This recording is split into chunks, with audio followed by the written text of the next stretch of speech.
Bonjour à tous et bienvenue dans les coulisses du loisir. Aujourd'hui, on est toujours dans cette concession en plein chantier chez Univers Niort Aérodrome. Ça, c'est un showroom qui sont en train de complètement rénover.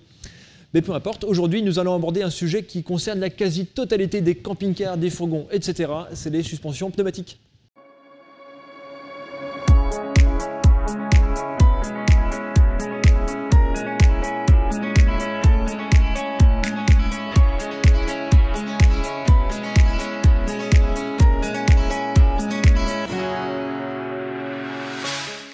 Revoyons un petit peu les bases. Une suspension, c'est un système qui permet d'absorber les chocs sur la route et de limiter le désagrément pour les personnes qui sont à bord. Dans 90% des cas, ce système fonctionne avec des ressorts. On va les trouver sous forme de spirale pour les roues avant et puis de lames à l'arrière. S'il n'y avait que, le véhicule rebondirait comme sur un trampoline. Heureusement, il y a les amortisseurs qui sont là pour limiter cet effet, mais ce n'est pas le sujet, revenons à nos suspensions. La plupart des fabricants utilisent la même base de véhicules utilitaires, chez Fiat, Citroën, Mercedes, Ford et j'en passe, et donc ils ont les suspensions d'origine. Elles ont donc été prévues et conçues pour le véhicule d'origine, donc le camion qui sera parfois chargé et parfois vide. Donc elles suffisent pour cet usage, mais ce qu'il y a, c'est qu'un camping-car n'a pas tout à fait la même vocation. Dès le départ, le fabricant l'a aménagé avec du mobilier, des accessoires, des trucs, des machins qui vont alourdir le véhicule de 1000 kg en moyenne. En gros, c'est comme si le camion était chargé à 100% en permanence. Sous l'effet du poids, les suspensions vont venir s'écraser. Ça, c'est leur rôle, mais lorsque le phénomène est permanent, là, on ne peut pas dire qu'on est au top niveau confort et tenue de route. Les cas de suspension du véhicule doivent porter plus lourd et c'est généralement sur l'arrière que ça se voit le plus. Mais alors, quelles sont les conséquences? Si en temps normal, les suspensions ont une course sur laquelle elles peuvent travailler, en camping-car, elles sont écrasées, donc la course est réduite. Ce qui fait qu'on va venir taper plus souvent les butées, ce qui n'est pas du tout agréable à vivre.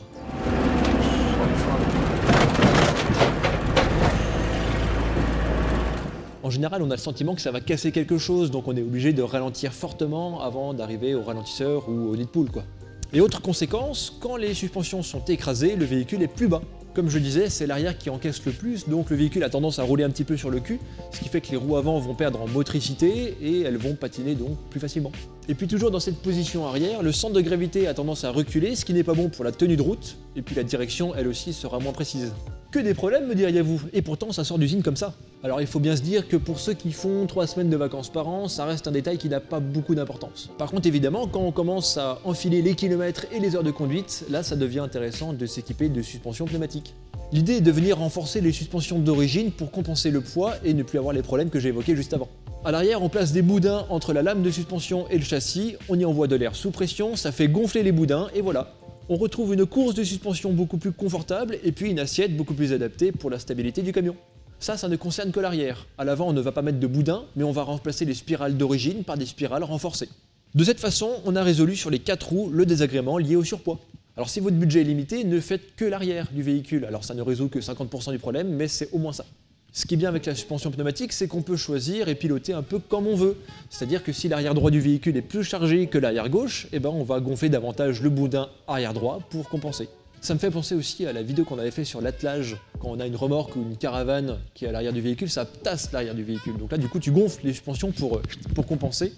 Il existe 3 différents types de montage. Le plus simple, c'est quand on fait venir au tableau de bord 2 valves qui vont permettre de gonfler les 2 boudins individuellement. Avec une pompe à vélo ou un petit compresseur, ça marche très bien. Ensuite, on peut demander l'ajout de manomètres qui permettent de mieux gérer la pression de gonflage. Mais le plus confortable, c'est quand il y a un petit compresseur avec une commande incluse, ce qui permet de s'en servir n'importe quand, même pendant la conduite. Par exemple, quand on arrive sur un chemin qui est un petit peu cabossé, là ça vaut la peine d'augmenter la pression pour remonter l'arrière. Ça va augmenter le confort pour les obstacles, et puis tant qu'à faire, si on peut augmenter la garde au sol, ça évite d'accrocher quelque chose. Oh là là, ça sort tout seul. Ah, il fait chaud ici. Alors là, on fait un petit passage dans le magasin de la concession parce que je sais qu'ils ont des suspensions qui sont présentées et qu'on peut faire une petite démonstration, ça peut être rigolo. Vous voyez ici, là, on a les fameux boudins. On a les boudins donc, qui, eux, se mettent pour les suspensions à l'arrière. On a le manomètre qui permet de gérer la pression, le petit compresseur là qui est présenté, puis là, les commandes. Donc là, alors, vous voyez, je peux vachement gonfler et puis après je peux aussi dégonfler. Et ça pour chaque boudin. C'est tout bête en fait. De mon expérience, la plupart des utilisateurs disent que c'est le jour et la nuit, et c'est vrai. D'ailleurs, même à l'arrêt, ça vous permet de mettre le véhicule à niveau, dans une certaine mesure. Ça ne vaut pas de vrais vérins de stabilisation, pour lesquels on en fera une vidéo certainement. Une occasion de plus pour vous inviter à vous abonner à la chaîne. Et puis, toujours à l'arrêt, si le vent tabasse le camping-car, et bah gonflez les boudins à fond et ça balancera déjà moins.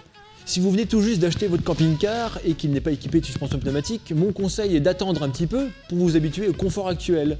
Et ça vous permettra de mieux ressentir la différence quand la nouvelle suspension sera installée, et puis aussi de mieux apprécier le coût d'investissement. Et oui, parce qu'en termes de prix, ça va de 2 500 € jusqu'à 3 000 €. Après, si vous êtes sur le point d'acheter un véhicule dans une concession, ça vaut peut-être la peine de l'ajouter directement sur le bon de commande parce qu'un tel équipement mérite bien un geste commercial supplémentaire. Et puis côté montage, même si certains diront qu'il est possible de faire soi-même, ça reste très pointu. Il faut des outils spécifiques, sachant qu'il existe une suspension pneumatique pour tel châssis, pour tel fabricant, etc. Donc faut pas s'y perdre. Et autre point non négligeable, c'est que dans certains cas, la garantie du porteur Fiat ou autre peut sauter si on fait un tel montage. C'est pour ça que je vous invite à passer par un pro pour ce genre de boulot. Et pour terminer, le poids moyen ajouté au véhicule est de l'ordre de 3-4 kg. Alors je sais, c'est pas du tout la fin du monde, mais c'est toujours ça à retirer de la charge utile. Alors, que doit-on en conclure? Une meilleure stabilité en roulis, une direction plus précise, un confort supérieur, moins de patinage, une garde au sol plus élevée. C'est intéressant pour quasiment tous les modèles, même les châssis Alco. A priori, le prix n'est pas exorbitant au vu des avantages que ça peut apporter, mais ça reste une somme. Alors si vous en avez déjà, n'hésitez pas à aller dans les commentaires de cette vidéo pour donner votre ressenti, ce sera peut-être utile pour les futurs utilisateurs qui se posent encore des questions. Merci au groupe Univers qui nous accueille, ça on a compris, et puis prenez soin de vos montures, profitez du paysage, et à très vite.